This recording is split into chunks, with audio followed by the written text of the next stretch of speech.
Sebelum nonton, jangan lupa subscribe ya guys. Warahmatullahi wabarakatuh. Alhamdulillah, alhamdulillahi rabbil alamin. Wabihi nasta'inu ala umurid dunya waddin. Asyhadu an la ilaha illallah wa ashhadu anna Muhammadan abduhu wa rasuluh. Allahumma salli ala sayyidina Muhammad wa ala alihi wa sahbihi ajma'in. Amma ba'd. Faqad qala Allah subhanahu wa ta'ala fi kitabil karim wa huwa asdaul qailin. A'udzu billahi minasy syaithanir rajim. Bismillahirrahmanirrahim. Ya ayyuhalladzina amanu dukhulu fis-silmi kaffatan wa la tattabi'u khutuwatis syaitan innahu lakum aduwwum mubin. Wahai orang-orang yang beriman, masuklah engkau ke dalam Islam secara sempurna dan janganlah engkau ikuti langkah-langkah setan, karena sesungguhnya setan itu musuh yang nyata bagi kalian. Ketika ibu-ibu dapat informasi soal acara ini, setan menggoda kita, tidak usah kau hadir, lebih enak di rumahmu nonton sinetron, tidak usah hadir, berbayar lagi, tidak usah hadir. Setan menggoda kita. Tapi alhamdulillah, ibu-ibu bisa hadir di tempat ini, berhasil mengalahkan setan yang ada di rumah. Setelah ibu-ibu hadir di tempat ini, apakah setan menyerah? Tidak. Hah? Tidak, dia goda lagi kita.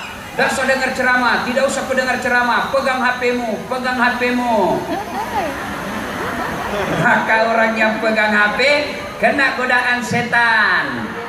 Orang sudah ceramah, simpan dulu HP bu, simpan dulu, simpanlah dulu itu HP. Kasihan nih saya, kasihan. Jauh-jauh saya dari Makassar, mau bagi ilmu di tempat ini, ternyata tidak didengar. Orang sudah ceramah masih sibuk WhatsApp. Setan itu, orang ceramah selfie. Coba lihat nanti nih, ada lagi yang ngajak-ngajak selfie. Selfie Ustaz, ulang dulu Ustaz, kabur Ustaz, ulang dulu. Dalam hatiku, biar kau ulang 10 kali, namun kamu yang kabur. Simpan dulu HP bu ya, simpan. Boleh bu? Boleh? Boleh simpan HP-nya?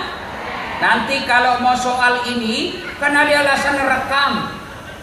Ibu suaranya pasti tidak jelas. Nah, nanti saya sediakan.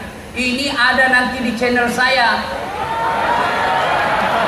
Nah, silakan nonton.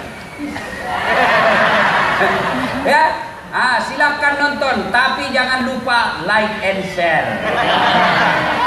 Simpan HP bu ya. Bisa? Ayo simpan HP-nya dulu. Sudah diberitahukan bahwa pegang HP ketika ceramah adalah temannya setan, masih juga dipegang HP-nya, maka dia bukan temannya setan, tapi dia sudah jadi setan. Wa qalaidan bismillahirrahmanirrahim. Innallaha wa malaikatahu yusalluna 'alan nabi. Ya ayyuhalladzina amanu sallu 'alaihi wa sallimu taslima. Sesungguhnya Allah dan para malaikatnya bersalawat kepada Rasulullah Muhammad SAW. Maka wahai orang-orang yang beriman, bersalawatlah kalian kepada Rasulullah dengan sebaik-baik salawat. Dengar ibu-ibu, dengar ibu. Allah perintah puasa, Allah tidak puasa. Allah perintah haji, Allah tidak menunaikan ibadah haji. Allah perintah bayar zakat, Allah tidak bayar zakat. Tapi ketika Allah perintah kita sholawat, innallaha wa malaikatahu. Allah dan para malaikat, bayangkan, Allah dan para malaikat berselawat kepada Nabi. Tidak cukup sampai di situ. Allah perintahkan, wahai orang-orang yang beriman, yusalluna ala nabi, berselawat kepada Nabi, sallu alaihi wa sallimu taslima, dengan sebaik-baik sholawat. Ibu-ibu sholawat, tapi sholawat sambil makan kue. Sholatun salat, beleng-beleng. Tidak boleh begitu, ya. Sholawat dengan sebaik-baik sholawat. Ini juga nih biasa kita laki-laki, sholawat sambil rokok. Sholat Belen-belen. Nggak boleh seperti itu. Yang dibenarkan sebaik-baik sholawat. Ayo, Bu. Ayo kita sholawat bareng-bareng. Bisa, Bu? Ayo. Sholatu salamullah ala toha rasulillah. Sholatullah salamullah ala yasin. Inilah ciri khasnya perempuan, suaranya sahdu. Suara begini yang kasih nafsu kita laki-laki. Makanya ibu-ibu, terutama yang janda, kalau ditelepon suaminya orang jangan mendayu-dayu. Assalamualaikum ibu. Waalaikumsalam. Bagaimana suaminya orang tidak tergoda? Lagi di mana ibu? Di rumah aja pak. Lagi ngapain? Baring-baring. Yang tegas dong. Assalamualaikum pak. Bu. Waalaikumsalam. Lagi di mana ibu? Di rumah. Lagi ngapain? Apa tanya-tanya? Udah diteleponnya lagi besok. Ini Waalaikumsalam. Kayak orang mencret. Ya. Nah, ibu bapak, saudara-saudara sekalian, mari kita serius dulu. Suatu kali, ini kan perempuan banyak penghuninya. Ya.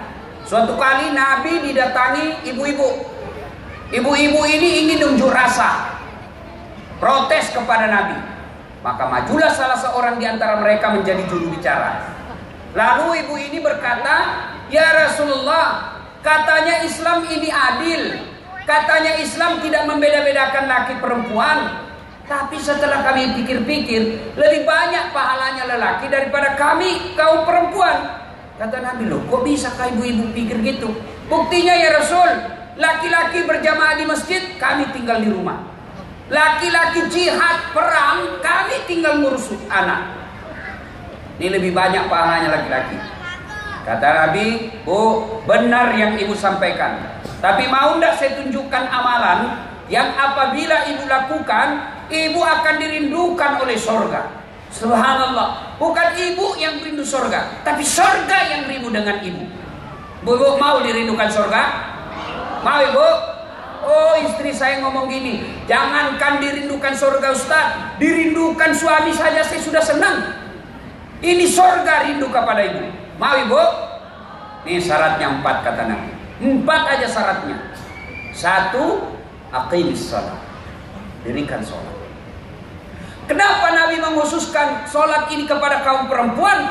Karena setelah saya terpelajari, memang paling banyak perempuan melalaikan sholat dalam kondisi-kondisi tertentu. Apa itu? 1, pesta pengantin.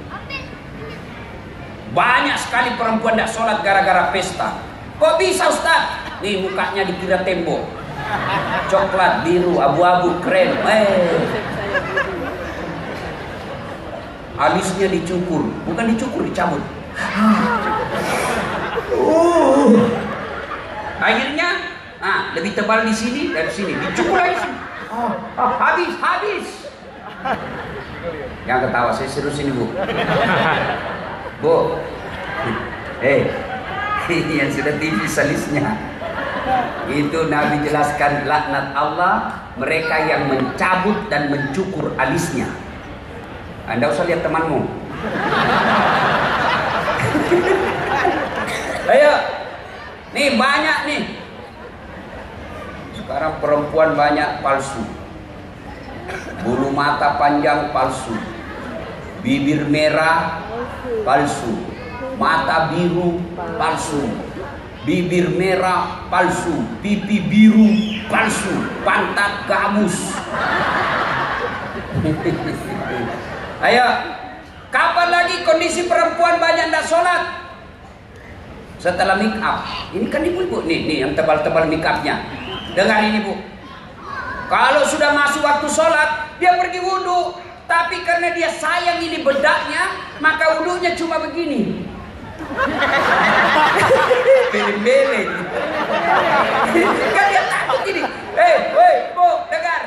Kalau ibu pakai make up tebal, tersentuh kulit pipinya, tidak sah wudu. Wudu tidak sah, otomatis tidak sah sholatnya. Maka kalau ibu pakai make up, kasih dulu tisu basah, lepaskan semua. 200.000 Ustaz. Sudah baru wudu. Jadi bagaimana caranya Ustaz supaya kita make up wudu? Tetap sholat, wudu dulu ibu. Sudah wudu, baru make up. Setelah itu tahan kentut. Ya ibu sudah wudu, kentut batal. Dia bilang kalau lepas Ustaz, tidak habis, tetap batal.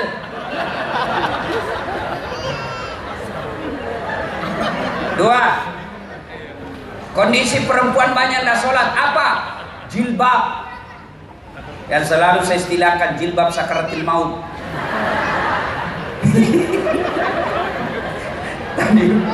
Tadi pagi saya di mana ya ceramah itu, di Bekasi kayaknya. Wih, ada ibu-ibu.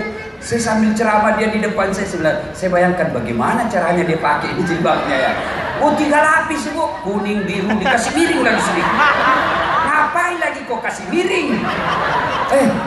17 jepitannya, pentulnya 7. Ini pentul yang biasa jadi korban kita laki-laki.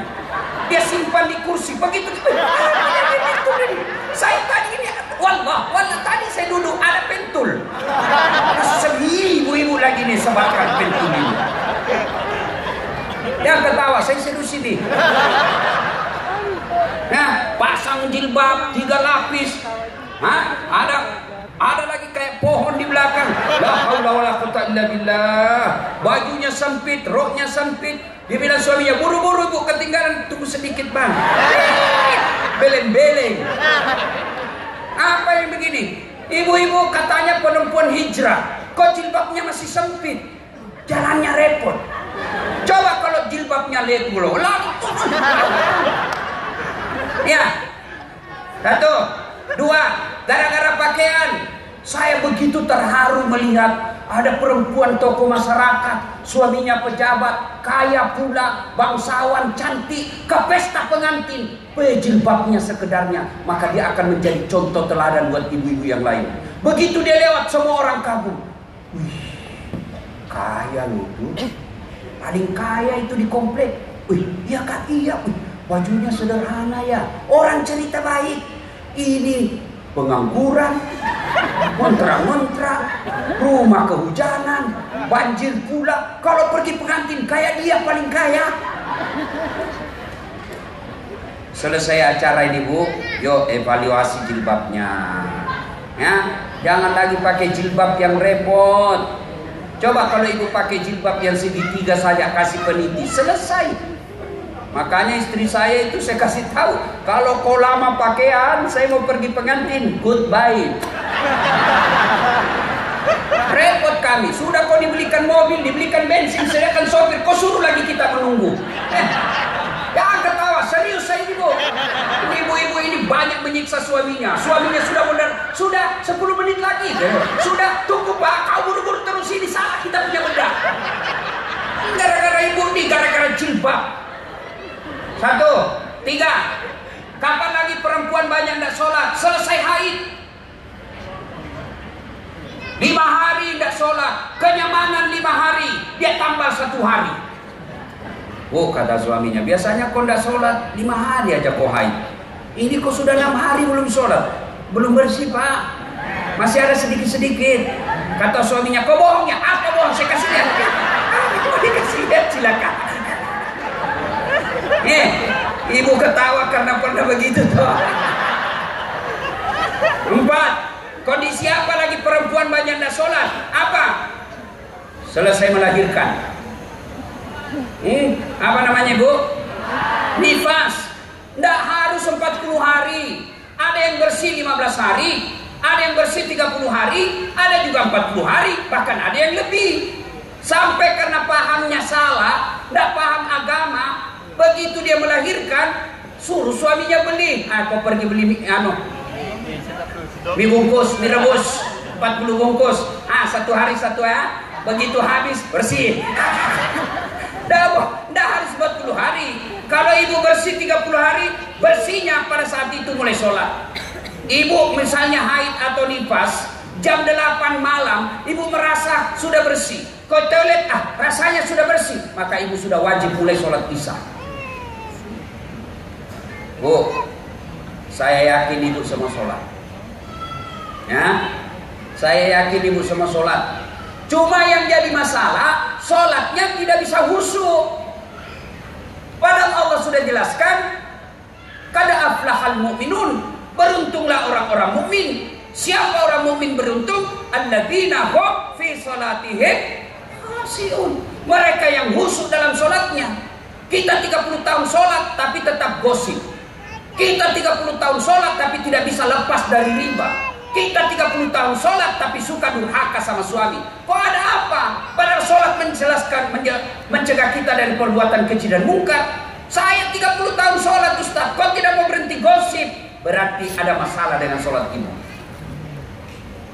Tidak mungkin Allah jelaskan inna sholata tanha anil fasha'i wal munkar. Sholat itu mencegah kalian dari perbuatan mungkar kalau memang ibu lakukan sholat dengan sebaik-baiknya. Sayang seribu sayang, ibu sholat tapi sholat ingat duit. Allahu Akbar. Tadi 100.000, beli bensin 50.000, beli kuota 30.000. Mana 20.000 ya? Allahu Akbar. Suami, di mana aku simpan? Allah, begitu assalamualaikum. Oh, di bawah sadel motor. Selama dia sholat ya. Ayo, ya ibu. Maka kalau begitu Ustaz, bagaimana supaya bisa khusyuk? Al-Quran menginformasikan minimal ada 3 cara supaya ibu bisa khusyuk. 1, sempurnakan wudhu, terutama kalau musim hujan. Utama subuh, dingin, biasa kita tidak sempurna wudhu. Kapan ini kita wudhu tidak sempurna? Pada saat bagaimana? 1, pada saat membasuh rambut. Ibu-ibu karena dari pesta, mau rambut lagi pestanya jam 10 malam, takut rusak rambutnya, maka wudhunya cuma begini. Ibu lebih betul ibu begini. Atau ini cowok, sudah pakai apa namanya itu? Pomade. Apa? Nah itu sudah kan rambutnya anak-anak sekarang lain-lain. Ada sungainya bu, ada got-gotnya, jalan kutu. Dia sudah kasih model rambutnya. Dia takut rusak, maka kalau dia wudhu dia cuma begini. Bos salah. Lebih betul kalian wudhu begini. Ini rambut, kalau ini tidak. Kapan lagi kita banyak wudhu? Salah, bukan salah, tidak sunnah. Apa? Quran menjelaskan wudhu membasuh dari jari ke siku. Tapi apa yang kita praktekkan? Dari siku ke jari. Ya toh? Apalagi yang banyak kita keliru, membasuh kaki. Sunnahnya jari-jari tangan masuk ke jari-jari kaki, lalu lipat ke belakang. Tapi apa yang kita praktekkan? Iya, berapa itu jaketmu? Itu setan masuk dari situ. Jangan ketawa, saya serius ini. Dikasih cara malah diketawain kita. Ya, sempurnakan wudhu. Yang kedua, menurut Quran, pada saat kalian sholat, pakailah pakaian yang indah. Ibu saya, alhamdulillah usia sekarang 84 tahun. 84 tahun. Ada kebiasaan yang luar biasa sampai sekarang saya tidak bisa contoh. Apa? Setiap dia mau sholat pasti dia ganti bajunya. Setiap mau sholat pasti dia ganti baju. Dalam Islam ada yang disebut karomah.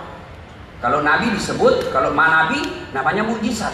Kalau manusia biasa punya amalan khusus. Dari kecil mungkin dia puasa Senin Kamis. Dari kecil dia Senin Kamis. Dari kecil dia tadarus setiap hari. Dari kecil dia selalu ada wudhu. Maka Allah kasih karomah, keistimewaan yang Allah berikan karena ada amal khusus. Saya melihat amal khusus ibu saya. Setiap mau sholat dia pasti ganti bajunya yang baik. Maka ibu kalau bukan pegawai negeri yang tiap hari ke kantor, cuma di rumah, begitu mau sholat ganti pakaian. Yang jadi masalah itu juga kita pakai pergi mencuci, dipakai masuk toilet, pergi ke pasar, pakai tidur ngiler, pakai lagi menghadap kepada Allah. Malah ada yang bilang sama saya, Ustaz, boleh enggak sholat tidak pakai BH? Kenapa? Panas Ustaz. Ya boleh, tapi ibu tidak beradab namanya. Ibu ketemu Gubernur Anies Baswedan, tapi tidak pakai BH. Iya Pak Gubernur.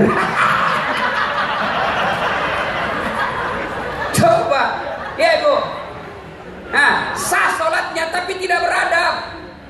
Maka ibu kalau mau sholat pakai pakaian yang indah. Itu perintah Quran surah Al-Jum'ah. Kalau perlu sunnah pakai parfum. Nggak punya parfum, Ustaz, pakai pengharum setrika. Apa namanya Bu? Nah ya itu. Pakai. Dan yang ketiga cara bisa khusyuk. Bayangkan kalau itu sholat adalah sholat kita yang terakhir. Itu informasi Quran. Tapi menurut ulama, bagaimana cara supaya bisa khusyuk? Satu, ketika sholat jangan terlalu banyak gerak. Biasanya kita sholat kan banyak sekali gerakannya. Allahu Akbar.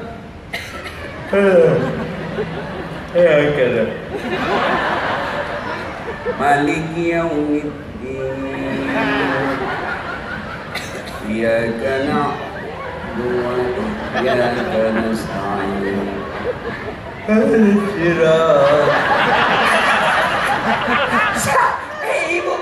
Ibu ketawa membayangkan diri sendiri.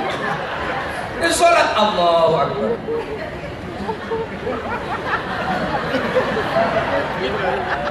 Mau silent dia pakai. Allah.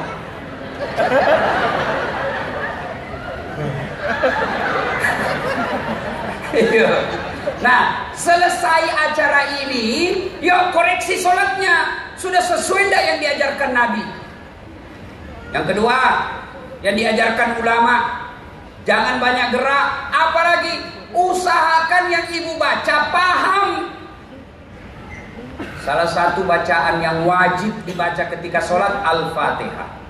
Ada yang hafal Al-Fatihah dengan terjemahannya? Ada? Saya kasih hadiah. Ayo Bu, siapa? Siapa yang hafal? Saya kasih hadiah. Ayo, mana? Nah, hadiah. Ayo, cepat. Ayo, mana? Ayo. Sini. Sini, cepat. Mana? Ayo, hadiah 2 lembar. Ah, mana yang cepat datang? Ayo. Hadiah. Mati kita. Ayo, bagi semua dapat hadiah. Mana? Hari untung. Tidak beruntung saya malam ini. Ayo, ya di situ aja Bu. Ya, Al-Fatihah dengan terjemahan. Bismillahirrahmanirrahim. Bismillahirrahmanirrahim. Dengan nama Allah yang Maha Pengasih lagi Maha Penyayang. Alhamdulillahi Rabbil Alamin. Segala puji bagi Allah Tuhan semesta alam. Saya deg-degan. Ar-Rahmanir-Rahim, yang Maha Pengasih lagi Maha Penyayang. Malik Yaumiddin, yang menguasai hari pembalasan. Iyyaka na'budu wa iyyaka nasta'in.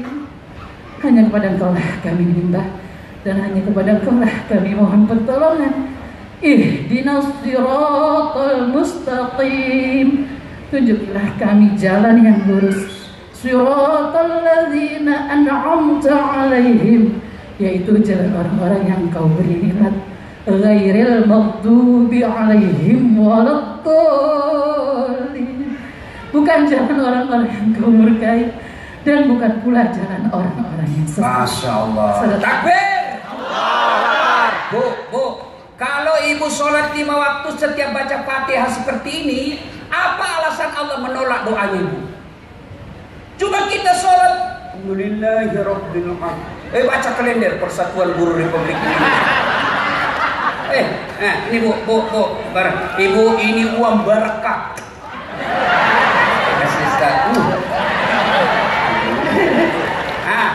Yang lain mana yang tadi? Yang berdiri?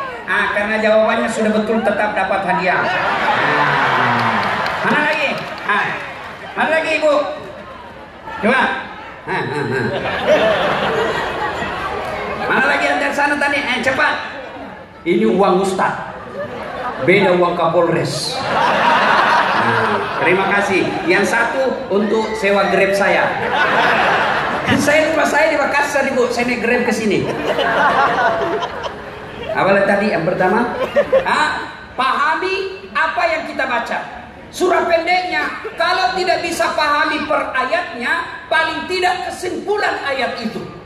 Kesimpulan surah itu. Ibu baca Qul huwallahu ahad. Apa kesimpulan ayat itu? Perintah mengesahkan Allah, tidak ada Tuhan selain Allah. Itu aja kita bayangkan. Tapi kita kan baca Fatihah yang kita pikirkan sudah lewat kunci. Sudah tertutup pula, mati habisikan. Ayatnya apa? Qul a'udzu birabbin nas, malikin nas, ilahin nas. Ya, berikutnya sholat jangan banyak gerak. 2, baca yang kita baca pahami. Yang ketiga supaya bisa khusyuk, mata jangan seperti mata pencuri. Allahu Akbar. Oh, udah seragam bajunya itu. Lewat lagi. Nah, maka bagaimana sunnahnya? Waktu habis. Maka sunnahnya mata kita menuju apa yang kita mau sujudi. Allahu Akbar. Lihat ini. Bu, bisa? Berikutnya jangan terlalu banyak gerak. Kalau Syafi'i maksimal 3 kali. 1, 2. Ya, nah 1, mau dirindukan surga, dirikan sholat. Yang kedua, wasyamu Ramadan, berpuasalah di bulan suci Ramadan. Saya yakin ibu semua puasa Ramadan. Maka karena waktu terbatas. Yang ketiga, menjaga harga diri. Bagaimana cara perempuan menjaga harga diri? Tolong berpakaian yang islami. Mana pakaian yang islami? Bukan sekedar tutup kaurat. Yang kedua, jangan mempertontonkan lekuk-lekuk tubuh. Banyak perempuan sekarang pakai jilbab tapi sempit. Kalian menyiksa kami laki-laki. Kalau ibu pakaian sempit, nih. Sama kan? Apa bedanya? Sama lekuk-lekuknya. Apalagi ibu pakai coklat. Sama kulit itu. Kami laki-laki yang tersiksa. Dilihat. Dosa? Tidak dilihat. Berbagus. Maka ibu tolong berpakaian yang islami. Jangan mempertontonkan lekuk-lekuk tubuh. Yang ketiga, cara menjaga harga diri seorang perempuan. Jangan pernah keluar rumah tanpa izin suami. Pak, saya mau pergi pengajian. Pengajiannya baik, tapi pasca setelah pengajiannya salah. Sudah pengajian, suaminya belum pulang. WhatsApp di grup. Yuk, ketemu di PI. Pergilah ke Plaza Indonesia. Sudah itu, suami kita kan belum pulang. Lanjut nonton deh. Nonton lagi sampai sore. Padahal isinya pengajian 1 jam. Ibu pengajian baik, tapi karena mengkhianati perjanjian pergi pengajian, akhirnya ibu lebih banyak dosanya daripada pengajiannya. Dan yang keempat, wanita yang dirindukan surga adalah menaati perintah suami. Ini agak berat. 1, 2, 3 gampang, tapi ini yang perintah suami yang sulit. Bu, mau masuk surga? Mau masuk surga? Taati perintah suami. Bu mau tahu? Ada 4 perempuan menjadi penghuni api neraka. 4 perempuan, jenis perempuan penghuni api neraka. Siapa mereka? 1, mereka yang suka maki-maki suaminya. Dengar ini bu.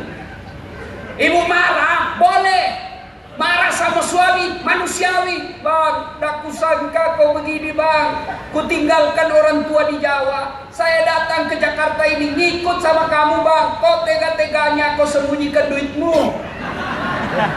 Boleh marah seperti itu. Tapi yang tidak boleh maki-maki suami. Memang kau goblok. Sama aja bapakmu. Kau begini cilaka kau. Ibu masuk neraka.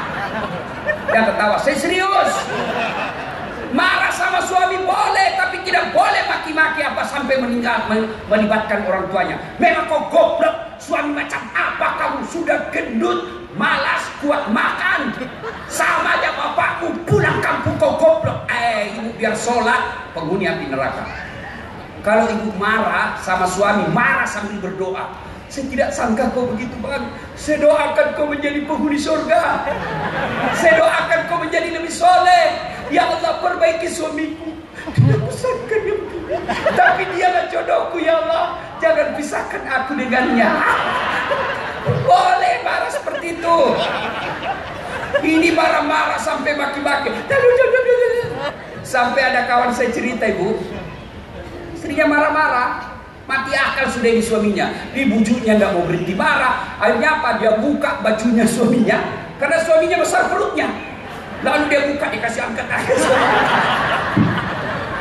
Boleh bapak-bapak coba itu. Kalau istri tidak mau berhenti marah, bapak buka baju, bak cangkep. Kalau dia masih marah, berarti istri kita lagi kesurupan. Bu ya, nah ibu masih ingat wanita dirindukan surga? Satu, sholat. Saya sudah sholat Ustaz, tambah sholat sunnah. Mulai besok jangan pernah tinggalkan satu hari tanpa sholat duha. Selesai sholat duha, ibu minta kepada Allah supaya dunia ibu lebih baik. Maghrib masuk, selesai maghrib ibu tambah lagi dengan sholat taubat 6 rakaat. Tengah malam tidak bisa tidur, ibu lanjutkan dengan sholat hajat. Nih adik-adik nih, yang cewek-cewek ahwat, masih ada yang jomblo fisabilillah? Mana? Silahkan daftar sama saya. Saya panitianya. Ini banyak jomblo-jomblo fisabilillah di sini. Ya, berikutnya sudah sholat, apalagi? Apa? Puasa Ramadan. Sudah Ramadan, tingkatkan dengan apa? Senin Kamis.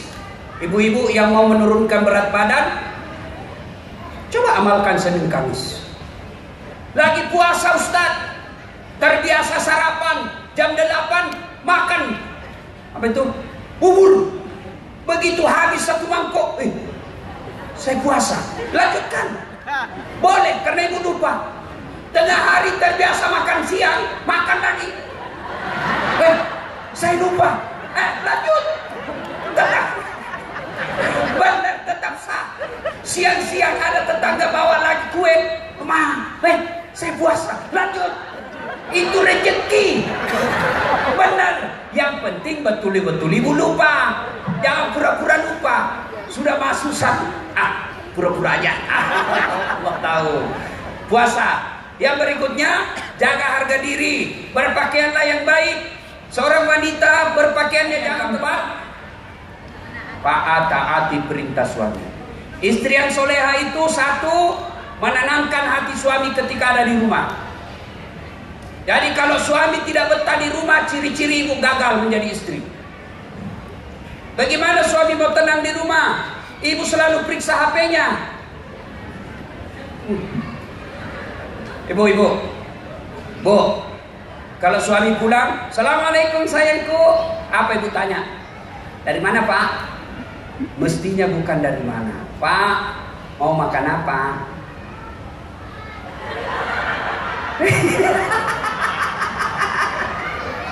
Coba, kan enak perasaan kita. Pulang, sayangku, bila kamu di sisiku, hati rasa syahdu.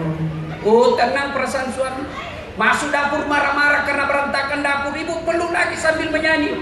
Insaflah wahai manusia. Tenang perasaan.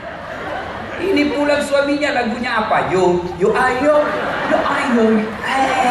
Kesurupan. Putar ke kiri. Apa milih-milih? Enak kita lagunya. Suami kita lagi bermasalah nih, rugi, nggak usah dimarah-marahin. Memang kau goblok, bisnis keliru, ngojek dicuri motornya, nggak ada yang kau tahu. Jangan begitu. Coba Coba kalau suami gagal berbisnis, ibu duduk-duduk di sampingnya sambil menyanyi.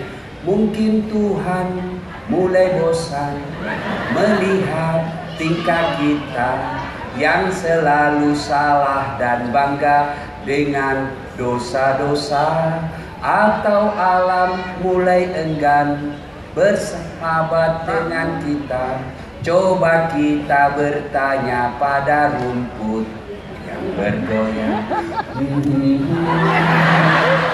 Enak. Ini pulang pengaruh lagu dangdut beleng-beleng. La la la la la la, panggil aku si Jamlay. Abah jarang pulang, aku jarang dibelai. Apa lagu-lagu begitu? Ya, taati perintah suami, Bu. Kenapa sih wajib taati perintah suami? Karena dengar ibu, demi Allah, kami suami bertanggung jawab terhadap istri. Istri tidak pakai jilbab, kami yang tanggung dosa. Istri tidak sholat, kami yang ditanya di akhirat kelak. Kalau ibu tidak ditanya soal dosa suami, ibu tidak ditanya kenapa suamimu tidak sholat, kenapa suamimu nipu, tidak ibu ditanya. Tapi yang ditanya, kenapa istrimu tidak jilbab, kenapa istrimu tidak sholat, kenapa istrimu tidak puasa. Itu tanggung jawabnya suami. Makanya ibu jangan suka nyomel. Bagaimana kita tidak cepat sakaratil maut? Ya kalau kita pulang dia cantik. Ini ada itu rambutnya diguling-guling. Apalagi namanya itu? Lalu diikat lagi apa itu, dibungkus handuk, baru dikasih putih bedaknya, dikasih ketimun, makan kuaci. Dia cabut bulu ketek. Bagaimana kita tidak selingkuh? Ngerti Bu? Ya. Bu. Ya. Maka kalau mau dirindukan surga, taati perintah suami. Suami saya selingkuh, Ustaz. Suami saya tidak sholat. Suami tidak puasa. Bukan urusan ibu. Kalau ibu lakukan 4 hal ini, maka Nabi jelaskan, Bu, nih, karena kau taat kepada 4 ini, Nabi jelaskan, tadkhulul jannati bisalam. Silakan masuk surga ibu dari pintu mana yang ibu mau. Enak kan? Nah, ibu bapak, saudara-saudara sekalian, banyak yang kita mau sampaikan, tapi waktu yang terbatas. Insya Allah, lain waktu dan kesempatan kita akan lanjutkan. Kalau masih mau dengar ceramah saya, silahkan nonton Tablik Akbar Dam Indonesiaku, TV One, setiap hari Sabtu atau Ahad pukul 12.00. Terlalu lama nunggu Ustaz, 1 kali 1 minggu, maka ada setiap saat boleh ibu nonton. Gimana caranya? Ambil handphone, buka aplikasi YouTube, tulis nama saya, Dasat Latif. Sudah itu keluarlah ceramah saya yang ratusan sampai ribuan. Sudah itu nonton, jangan lupa kasih tanda begini, like and share, jangan lupa subbreaker. Subbreaker. Jangan kasih gini Bu. Kalau ibu kasih gini dicari nanti malaikat pencabut nyawa. Masa ceramah kasih gini, tidak enak. Anda suka Ustaz, jangan nonton. Masa ceramah dikasih begini, bos, tidak enak perasaan. Coba cepat habis kuota karena 1 jam menguras kuota. Maka saya sediakan yang tidak menguras kuota, namanya Cersi. Ceramah singkat, 1 menit. 1 menit saja. Gimana caranya Ustaz? Follow saya di Instagram. Dasat Latif 1212. Dasat Latif 1212. Ada centang birunya. Tapi masih banyak followernya Ari Untung. Inilah Ari Untung yang tidak pernah rugi. Setiap ada kerjanya pasti untung. Untung terus. Ya, maka kasih nama anak kita nama baik-baik. Ari Untung. Untung terus. Nah, sudah itu jangan lupa bagikan ke orang lain kalau ibu merasa manfaat. Karena ada 5 penyesalan manusia di kubur nanti. Salah satu mereka yang tidak memberikan dakwah, tidak menyiarkan dakwah. Kenapa? Karena dakwah itu adalah amal jariah. Bayangkan kalau 1000 yang datang malam ini, lalu dia sebarkan ilmu yang dia peroleh, maka 1000 itu akan menjadi amal jariah buat kita semua. Demikian, mudah-mudahan ada manfaat. Lebih dan kurangnya mohon dimaafkan. Sebelum saya akhiri, saya ingin berpantun. Buah nangka, buah kelapa, buah kemiri, buah nenas, buah pisang, buah jeruk. Itulah buah-buahan. Wabillahi taufiq wal hidayah. Wassalamualaikum warahmatullahi wabarakatuh.